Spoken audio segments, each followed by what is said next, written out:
This happened when I was about 10 or 11, so we're going back to 2006 or 2007.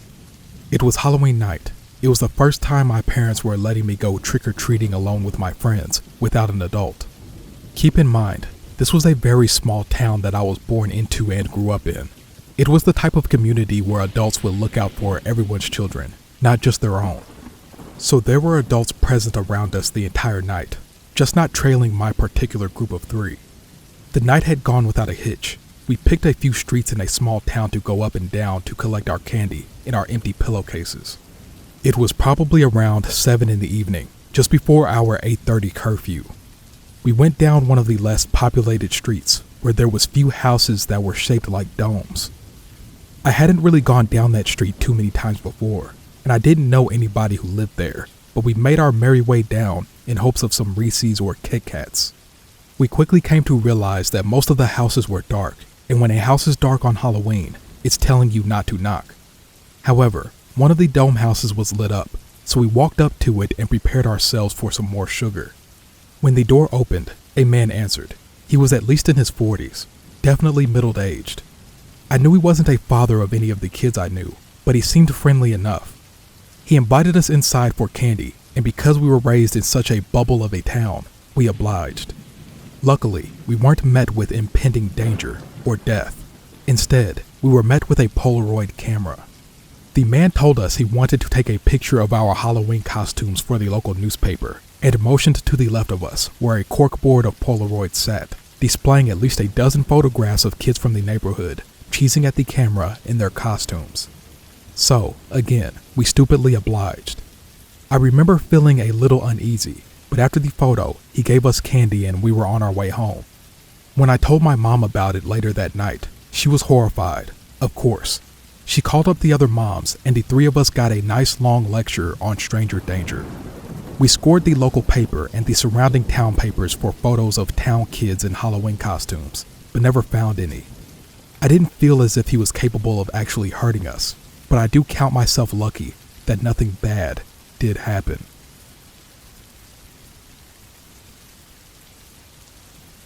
This happened over a decade ago, but I only recently found this sub and I think it's a good fit. It was Halloween of 2008. I was in college and still in a relationship with my first serious boyfriend. We'd been together since high school, and it took this night to show me our relationship was abusive. It took one more incident before I finally left him for good. He was wonderful when sober, a little intense and controlling, but when he was drunk, I learned he was truly terrifying. This was the first incident that truly scared me. He joined in a stupid game called Gatorade and Shine Challenge. They would empty a bottle of Gatorade, at least halfway, then fill up the rest with moonshine. The goal was to finish the bottle within an hour, and then tell them crazy stories. Well, he completed the challenge, but he never did tell his friends the story. He couldn't remember most of it, and it painted him in a horrific light. I knew things were heading downhill when he started calling me a slut after saying hi to a guy friend at the party we were at. I decided we'd better head home before he got any worse. I thought I could nip it in the bud, manage it. We get home and change out of our costumes. James wanted to have sex, but in his state and after what he'd called me, I wasn't interested. Oddly enough, it led him to calling me a whore. I left the apartment to go smoke. Our neighbors were having a party and 2 guys were outside smoking as well.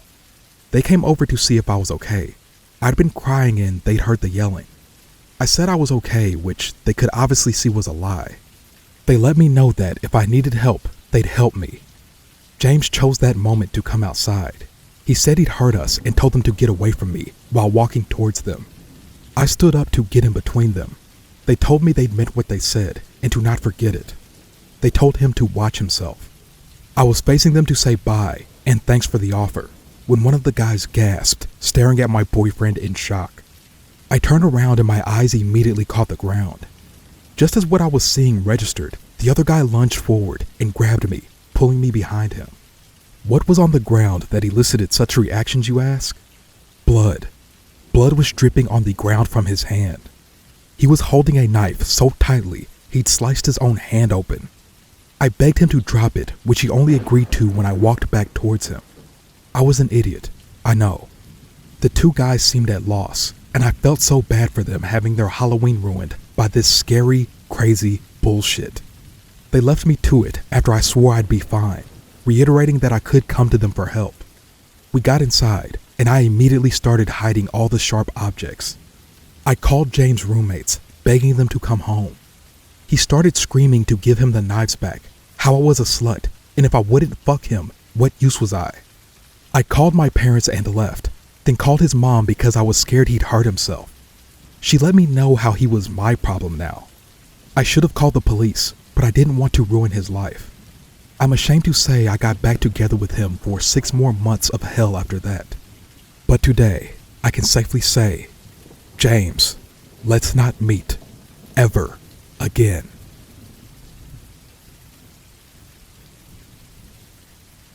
With Halloween coming up, I was reminded of this encounter which still haunts me to this day.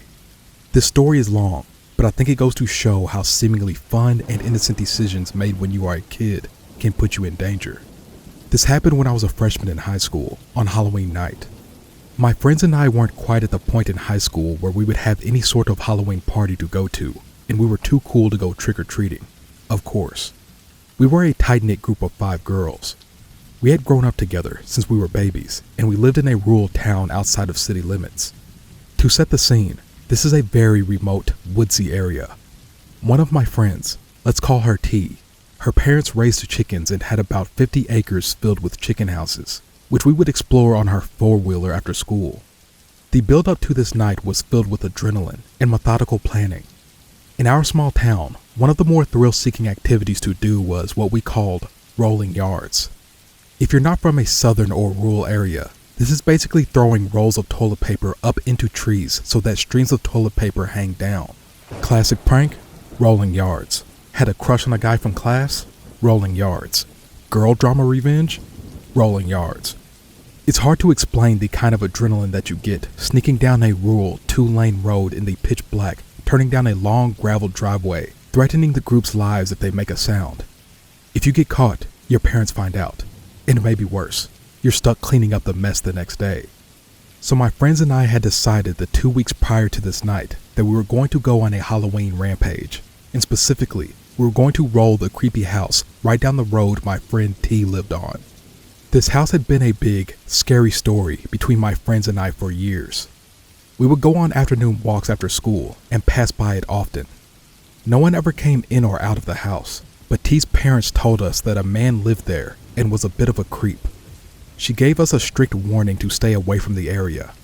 Looking back, T's mom worked in law enforcement, and she probably had more sinister reasons for us to stay away than she told us at the time. Of course. The night would go as such. T's older sister, B, who was 17 at the time, would drive us to the local Walmart after T's mom and dad went to bed. B was the kind of cool older sister who was in on our shenanigans and thought it was fun to chaperone us when we were doing crazy things. All 5 of us loaded up in the back seat of B's car, piling onto each other's lap, blaring our favorite 2000s hip-hop songs, and flying down the 2-lane curvy road. We parked in the near-empty parking lot of the store around 11:30 p.m. and made our way towards the toilet paper aisle, hyped up on pure adrenaline. We filled 2 shopping carts completely full of 99-cent rolls of toilet paper, snickering to ourselves as the clerk eyed us suspiciously while checking us out. We ran, giddy, back to B's car, popped the trunk, and threw the loads of toilet paper into the trunk. On the way back towards T's town, out of city limits, we turned down the music to discuss the play-by-play of the attack. B would park down the dirt road that led to some cow pastures about a mile away from the man's, we'll call him Mr. S, driveway to wait on us. The 5 of us would split into teams, walking along the edge of the woods by the road, quietly, in the event that a car would pass so that we could drop to the ground and hide. We filled our arms full of rolls of toilet paper and headed towards the long gravel driveway of Mr. S. The adrenaline is practically beating out of my eardrums. The crickets in the background are screeching in synchronicity. We make it about 10 yards from the entrance of the driveway and unload the toilet paper we had carried, then quietly make our way back towards B's trunk to get the next load of toilet paper. Once all the toilet paper was piled into our checkpoint location at the edge of the woods by the entrance, We each grabbed 4 rolls and went into the woods along each side of the gravel driveway to creep towards the house. We are all whispering to each other to, "Shut up, shh, dude, shut up, we're going to get caught if you don't stop," etc. We finally see the faint light coming from the side of the house by Mr. S's garage, and it was the most terrified I had ever been. Not only was the house 1000% creepier in this moment than when we walked past it during the day, but the thought of getting caught by the man we were specifically told to stay away from was nauseating.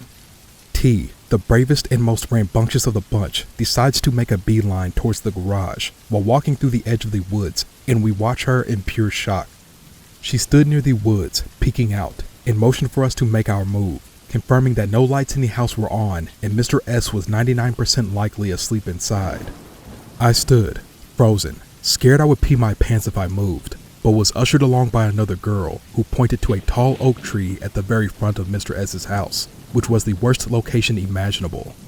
I decided my teammates were worth it, and I ripped open a pack of toilet paper and hurled it up towards the sky at the highest branch on the tree, watching the stream of white paper fly down and catch the wind.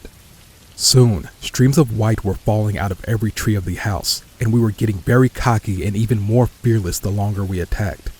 All of a sudden, my friend, T, stopped dead in her tracks and made a loud, "Hush!" noise.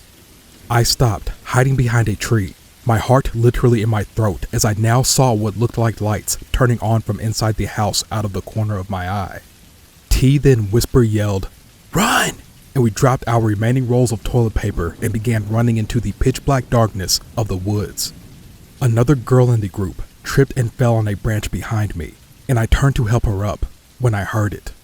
Several gunshots rang out loudly from near the house, and Mr. S was yelling maniacally into the woods, "You assholes think you're funny!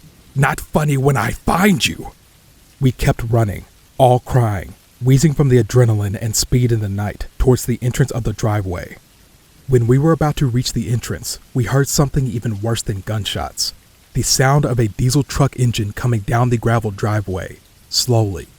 We quickly went as deep into the woods as we could without notifying him that we were hiding, and stood silently with our hands over our mouths not to make a noise. Mr. S stopped his truck about 30 yards away and turned off his engine. It was totally silent.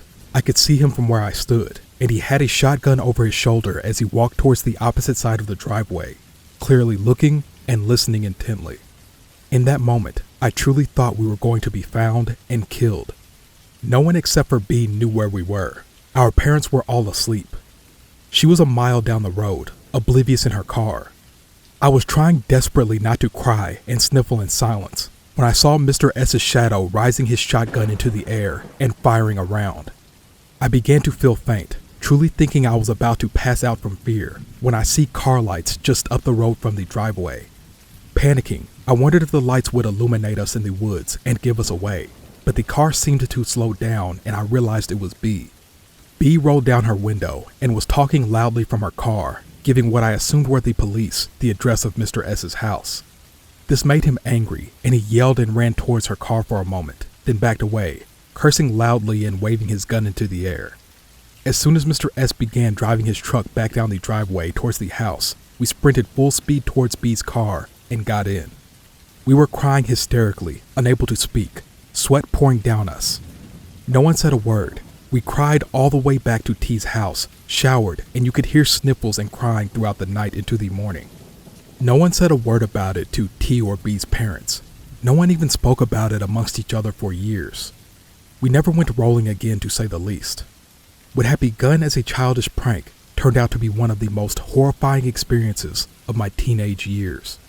Because we lived in the middle of nowhere, and we had technically been vandalizing someone's yard, B told us about a week later that she had faked the call to 911. It's still shocking to think about. All I can say is, we got lucky that night. Some angel, somewhere, was watching out for us. Looking back, B should have actually called 911. We were naive kids who were more afraid of getting in trouble than realizing how at risk we were of being hurt or killed. Mr. S, I don't know why you became so angry and violent seeing toilet paper in your trees, but I hope I never see you again.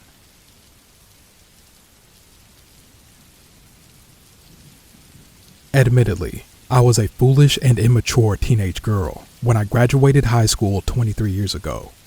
While others were focusing on securing military futures or furthering their education, I was really only looking forward to moving out of my parents' home and moving in with my high school sweetheart.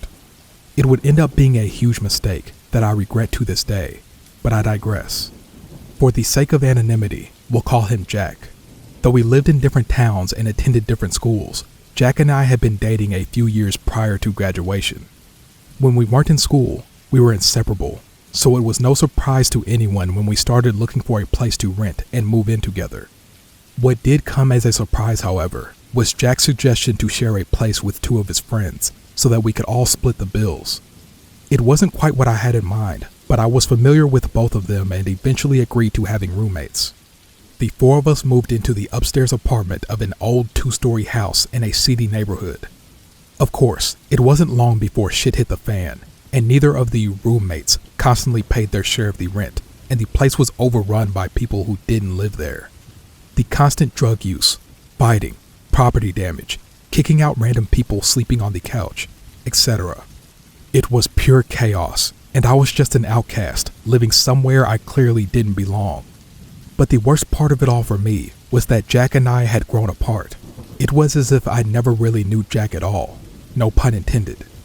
Living in a house full of potheads and drug addicts for several months made me hate drugs, and even weed to be honest. Yet, I continued to smoke it myself in an attempt to find some semblance of peace and happiness. My own friends would visit often, which also helped me cope with the hell I was living in to some extent. But still, anytime I had a reason to get out of that house, I did. And so was the case on the Halloween night of that year. My friend, Steph, had stopped by to hang out, and we both smoked for a bit before getting the munchies and realizing it was Halloween. Being that there was never any food in the house, we quickly recognized the solution to our problem and set out on foot to relive our youth and score some free chocolate bars. Now, I know what you might be thinking. Yes, we were too old for trick-or-treating. Yes, we should have been ashamed of ourselves for taking candy that was meant for little kids. Yes, we were selfish and immature. No, we didn't care. We were just hungry. The timing was perfect, as people had just started filing down the streets, with kids in goofy costumes racing from door to door. Steph and I weren't wearing costumes. Well, we were bums, and that's the answer we gave every time we knocked on a door and they asked. I'm sure the ones who didn't question us had already figured that out when they saw the used wrinkly Walmart bags we held open for the candy.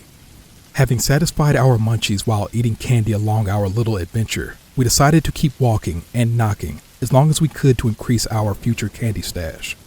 It wasn't until the streets were silent and empty, with nearly every porch light turned off, before we finally called it quits and began our long trek back to the apartment in the dark. The mood soon changed on the walk back though. Up to that point, it had been a fun and memorable night, but for some reason, neither of us could shake the awful feeling of impending doom, as if we were about to star in our own real-life horror movie. From a rational perspective, this fear was simply due to the walking in the dark on Halloween, but the fact that we never told anyone where we were going or what we were doing stuck in our minds. We weren't even sure if anyone knew that we had left the apartment, not that any of them would have cared. But the mere thought of nobody having a shred of information to share if we went missing somehow was suddenly quite unsettling. The night air grew colder by the time we finally found ourselves speeding down the hilly block of houses that led to my apartment, and we were both glad to see that the porch light in front of my door was still on. We slowed our pace towards the bottom of the hill, and as we crossed the street towards the sidewalk, our fears soon became reality. From behind a vehicle parked in our neighbor's driveway, a very tall man quietly stepped out of the darkness. As silly as it sounds, he was wearing what appeared to be a very large werewolf mask draped over his entire head, paired with Freddy Krueger gloves on his hands. He stared intently, gently tapping his long spiky claws of the glove against his chest, as he rounded the bumper of the vehicle before slowly moving towards us with each step. It was actually quite terrifying at first, but I quickly assumed that it must have been someone we knew from the apartment trying to scare us. So, brave little me started laughing and mocking his stupid outfit. What the man did next, though, chilled me to my core. Still silent, he stopped moving, cocking his head to one side and lowered his hand from his chest. Then, he suddenly started speed walking right towards us. A second wave of fear coursed through my veins as Steph and I instantly bolted across the sidewalk towards the front door. Steph made it through the threshold first, and I leapt inside soon after, quickly turning to slam the door and lock it.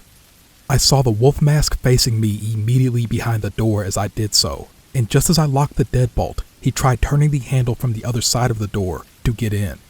We were merely a split second away from whatever that was. Steph and I collapsed on the floor, trying to catch our breath, as we heard him scratching at the door with his claws. Someone eventually looked down the stairwell to see what the commotion was about, but by that time, the scratching had ceased. As we made our way upstairs to see who was and who wasn't in the apartment, I was shocked to see a room full of people that included both of the guys I suspected of pulling the prank, as they were similar in height and build to the man outside. One of the guys did go outside to see who might be trying to get in, but the man was long gone. Everyone in the apartment denied having anything to do with it, and they all could have cared less, so it really didn't seem like they were behind it. The only other possibility that crossed my mind was the guy who lived below us with his wife and a baby on the first floor, but when I later asked his wife about it, she told me it couldn't have been him, because they were all inside that night, and they didn't have any company. Steph and I never did learn the true identity of the Wolfman, and we will never know what his true intentions were that night. Perhaps it was a well-orchestrated prank by someone we knew, or maybe it was a simple prank by a random stranger. I prefer to think of it as a prank either way, because regardless of who is behind the mask, the thought of it being anything other than a prank is very disturbing. As for Jack, our relationship finally ended when I left him. After I moved out, he kicked his friends out of the apartment for not paying rent, and he was stuck cleaning up the mess they left behind. Great time to man up, Jack. To anyone who made it this far, trust your instincts, stay smart, stay safe, and stay sane out there.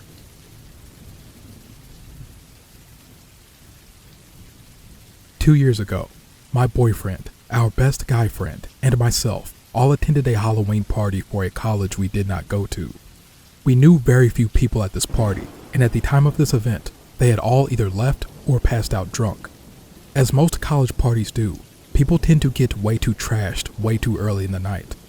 College kids do not live up to their partying reputation, because as the story progresses, understand that everyone in this story is probably way too inhibited for their own good, aside from my boyfriend, friend, and I, who drink fairly often.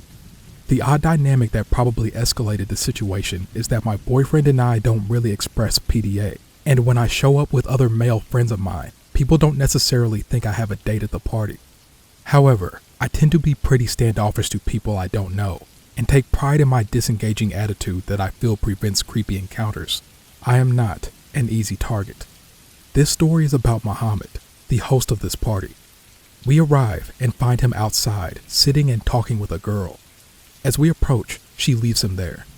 Muhammad tells us that he was just rejected by her. We pick him back up and give him the "plenty of fish in the sea" shtick and try not to let it dampen the party.